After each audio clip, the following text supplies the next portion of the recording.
নমস্কার বন্ধুরা, village cooking চ্যানেলে তোমাদের স্বাগতম। তো আজকে আমাদের টপিক হচ্ছে বেলের শরবত কীভাবে বানাবো। চলো, তো প্রথমে আমাদের একটা পাকা বেল সংগ্রহ করতে হবে। তো এটা আমি সংগ্রহ করে রেখেছি আগে থেকে। তো এবার বেলটাকে ফাটাবো। চলো ফাটানো হোক। তো এবার এই যে দেখছো বেলের নাড়িগুলো বেরিয়ে এসছে। তো এবার এটাকে এরপর একটা চিনি ও জল একটা পাত্রে রেখে দিতে হবে, ঠিক আছে।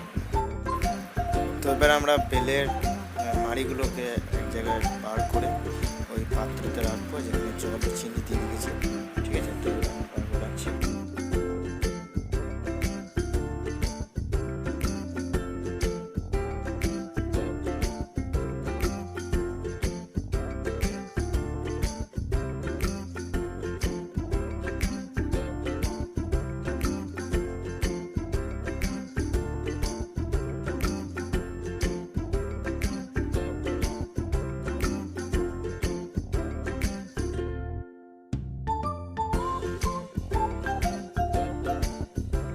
তো এবার আমাদের শরবতটা হয়ে এসছে। তো এবার দেখাবো যে শরবতটা কেমন হয়েছে।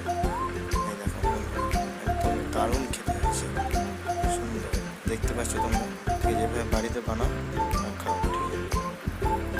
তো বন্ধুরা, ভালো লাগলে চ্যানেলটা অবশ্যই সাবস্ক্রাইব করে দিও, প্লিজ প্লিজ প্লিজ। ওকে।